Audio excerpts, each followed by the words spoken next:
Graça e paz, irmãos e irmãs da família Betânia. Quero compartilhar mais um texto da palavra do Senhor nosso Deus, um texto que inclusive nós já pregamos, mas eu quero ressaltar aqui o versículo de número 41, Marcos, Evangelho de Marcos, capítulo 4, versículo 41. A palavra de Deus nos diz assim: os discípulos, contudo, estavam tomados de terrível pavor e comentavam uns com os outros: quem é este que até o vento e o mar lhe obedecem? Amém. Essa pergunta feita pelos apóstolos já havia sido feita outras vezes por outros personagens, por outras pessoas. E as respostas foram as mais diversas, as mais diferentes. O Evangelho de Mateus, no capítulo 16, do versículo 13 até o versículo de número 16, Jesus também faz essa pergunta. Ele vira para os seus discípulos e interroga: o que as pessoas, de um modo geral, estão falando sobre mim? E os apóstolos responderam: olha, alguns estão dizendo que o Senhor é o Elias prometido, algum dos profetas, ou um grande profeta. E Jesus faz uma segunda pergunta: mas vocês, quem vocês pensam que eu sou? Qual é a visão que vocês têm de mim? Pedro, inspirado pelo Espírito Santo, ele diz assim: tu és o Cristo, o Filho do Deus vivo. Jesus diz: bem-aventurado é você, Simão, porque não foi homem algum quem te revelou isso, mas o meu Pai que está nos céus. Meus irmãos, não apenas Pedro, mas também João, no seu Evangelho, ele também tem por objetivo mostrar quem é Jesus. E aos apóstolos foi revelado quem é a pessoa bendita do Senhor Jesus Cristo. Lá no Evangelho, segundo escreveu João, no capítulo 20, versículos 30 a 31, João faz coro com Pedro e com todos os demais apóstolos e diz que os sinais, os milagres, todo o livro que ele escreveu com o objetivo de mostrar que Jesus é o Cristo, é o Salvador. Bendito seja o nome do Senhor. Esse texto aqui que nós lemos, e nós já pregamos em outra ocasião, e já compartilhamos com a Igreja do Senhor Jesus Cristo, o evangelista Marcos, ele tem por objetivo também mostrar quem é a figura bendita do Senhor Jesus Cristo. Os estudiosos afirmam e acreditam que Marcos, e a tradição fala um pouco sobre isso, que Marcos ele escreveu a partir das memórias do apóstolo Pedro. E o público que recebe esse evangelho são os romanos, os crentes que residiam em Roma, vários cidadãos romanos que haviam abraçado a fé. Então ele tem por objetivo mostrar quem é Jesus, quem é essa pessoa bendita, maravilhosa do Senhor Jesus Cristo. E o evangelho dele, por isso que é muito dinâmico e mostra sempre Jesus agindo, operando, e numa dimensão de tempo muito rápida. Jesus está sempre em ação e sempre mostra Jesus fazendo coisas extraordinárias. Marcos, então, de propósito, narra esse texto verdadeiro, real, que de fato aconteceu. Essa pergunta que foi feita, ele ressalta essa pergunta, né, dos apóstolos, depois daquele milagre maravilhoso, e os próprios apóstolos, virando para o outro, faz essa interrogação, né? Quem é este que até o vento e o mar lhe obedecem? Para a partir daí mostrar quem é Jesus. Ele não vai escrever nenhum discurso, ele vai simplesmente mostrar quem é Jesus através das realizações, das obras do Senhor Jesus Cristo. Para Marcos, para o Novo Testamento, mas especialmente para Marcos, Jesus é o Deus Salvador dos homens, de todos aqueles que creem no Senhor Jesus Cristo. Louvado e engrandecido seja o nome do Senhor. E aí Marcos pega então, e a partir do capítulo 5, aqui no capítulo 4 também, versículos 35 até 41, e todo o capítulo 5, ele se dedica a mostrar quem é Jesus, através das obras do Senhor. Em primeiro lugar, conforme nós vimos anteriormente, mas eu só quero ressaltar aqui, Marcos mostra que Jesus é o Senhor, soberano da natureza. Diz o Evangelho de Marcos, capítulo 4, do versículo 35 até o versículo de número 41, que o Senhor Jesus ele sai de uma localidade, vai para outra margem do lago, ele entra no barco, Jesus está exausto, cansado, e de repente se levanta uma grande tempestade. Jesus está absolutamente cansado e dorme. Jesus é despertado e com uma palavra simples, mas direta, cheia de autoridade e poder, ele ordena: aquieta-te, silencia-te, e absolutamente tudo volta à normalidade. Irmãos, o nosso Deus, o nosso Senhor Jesus Cristo, ele não é apenas o Criador, o mantenedor da criação, da natureza, ele é também o Senhor. O Senhor de todo o cosmos, de toda a natureza. Ele é quem tem a palavra final. Louvado e engrandecido seja o nome do Senhor. Sem dúvida nós nos assustamos. Nós nos assustamos, com esses eventos inesperados, catastróficos, de um terremoto, de um maremoto. Mas a palavra de Deus nos fala, nos ensina que o Senhor Jesus, ele é soberano sobre essas coisas. Não é o acaso, não é a natureza, mas é o próprio Senhor que é o soberano de toda a criação. Louvado seja o nome do Senhor. Marcos continua nessa sua descrição sobre quem é Jesus, e agora ele vai mostrar, veja só no capítulo 5, do versículo 1 até o versículo de número 20, que ele é o Senhor soberano dos demônios. Aqui deixa eu fazer permitam-me explicar, porque essa expressão pode ser mal entendida. É claro que Jesus não é o chefe dos demônios, o maioral dos demônios.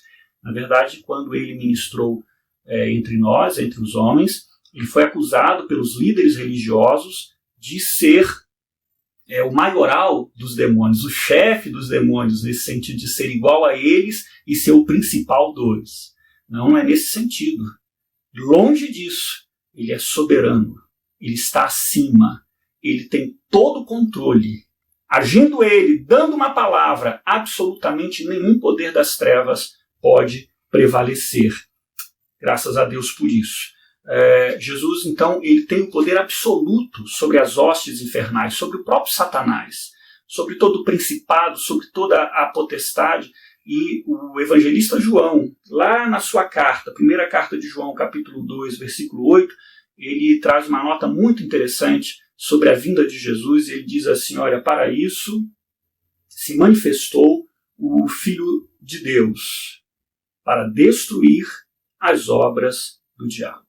Jesus veio a este mundo para destruir toda artimanha, toda ação de Satanás. Jesus tem a palavra final. Não são os demônios, não é o mal, mas é o Senhor bendito, nosso Senhor. Ele veio trazer libertação àqueles que estavam cativos, àqueles que estavam presos às garras de Satanás. Ele veio trazer nova vida, veio encher o coração do homem de paz, de alegria, no Espírito Santo de Deus, plena libertação. Ele é Senhor. Não tem nenhum demônio, não tem nenhuma força espiritual do mal que possa ter a palavra final, por exemplo, sobre a vida de um servo de Deus. Eles estão efetivamente agindo, mas quando o Evangelho chega, quando o nome de Jesus chega, tudo isso é dissipado, exaltado seja o nome do Senhor. Também Marcos continua. Marcos diz, em terceiro lugar, que ele, o Senhor Jesus, é o soberano Senhor das doenças. Ele tem a palavra final sobre toda e qualquer doença, enfermidade, mal físico. Ele é Senhor. Conta a história muito rapidamente. Jesus, quando chega do outro lado da margem, ele se depara com uma mulher que sofria já há alguns anos de uma hemorragia, há 12 anos, e ela havia gastado todos os seus recursos tentando se curar, e infelizmente não deu resultado, ela não obteve a cura, pelo contrário, o problema persistia, continuava, e ela ouviu falar sobre Jesus. Ela nem vê, na verdade o texto nos ensina que ela nem mesmo travou um diálogo com o Senhor Jesus. Ela só pensou, opa, ele está aqui, se eu ao menos tocar em suas vestes, eu serei curada.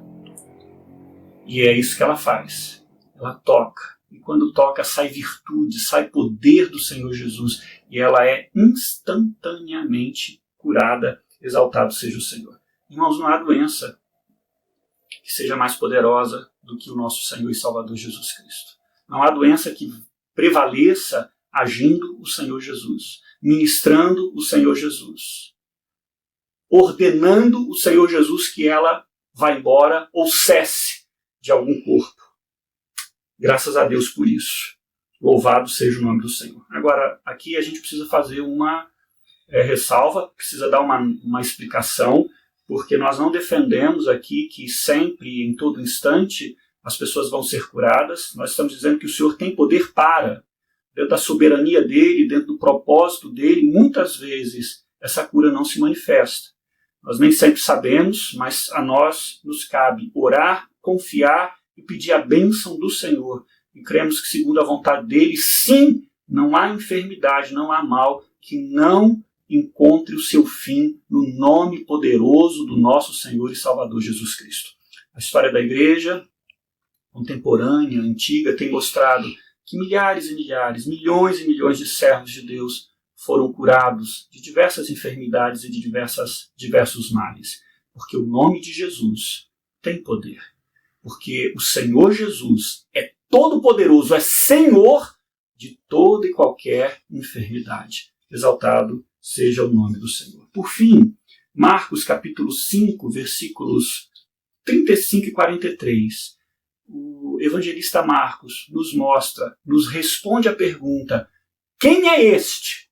Dizendo, ele é o Senhor soberano da morte. Mais uma vez, não que ele seja, o responsável pela morte, ou esteja associado à morte, não é nesse sentido, é que ele tem o poder sobre a morte.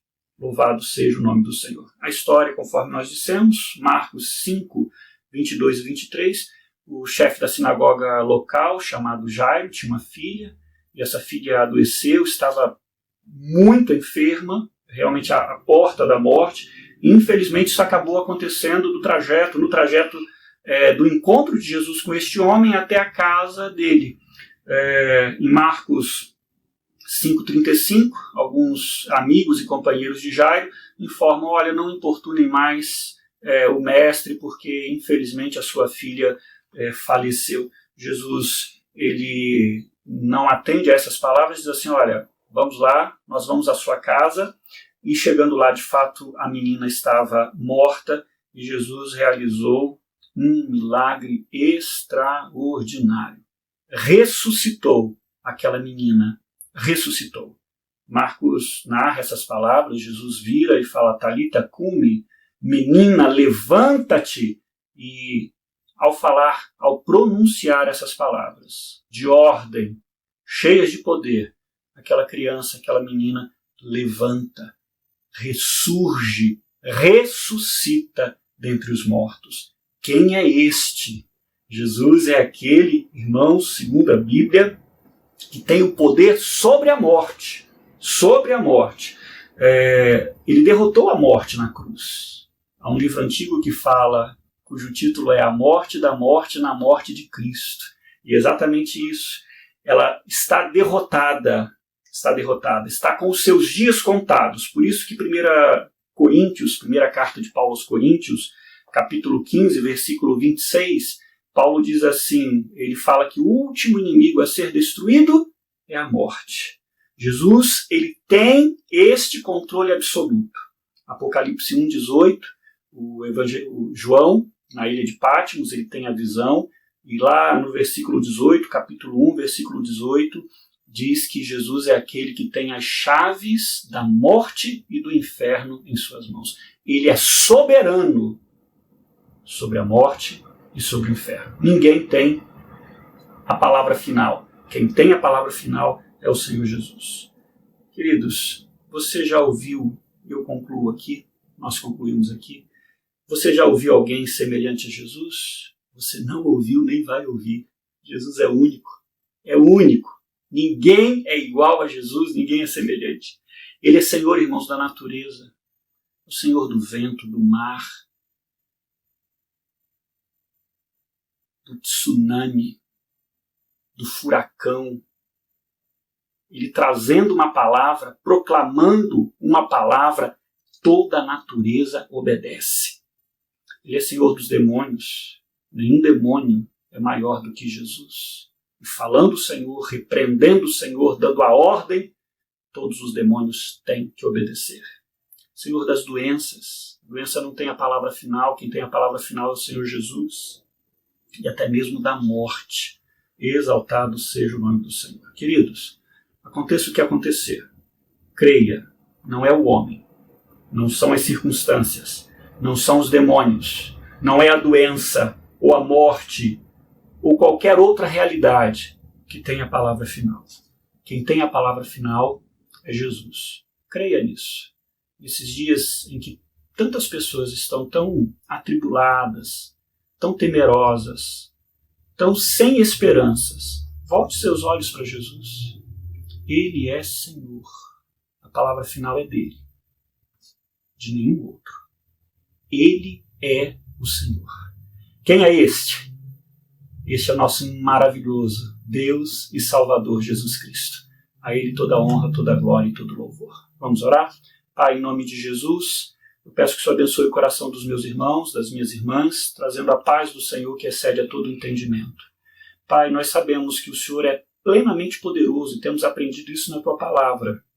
Sabemos também que Tu tens uma vontade perfeita e muitas vezes os Teus planos e a Tua vontade nos fogem ao entendimento, à compreensão. Mas o Senhor está no controle. O Senhor está guiando e dirigindo todas as coisas. E te pedimos, Senhor, ajuda-nos a crer mais e a confiar mais no Senhor, porque o Senhor é digno. Exaltado seja o Teu nome. Abençoa com paz os meus irmãos e irmãs. Em nome de Jesus. Amém, Pai.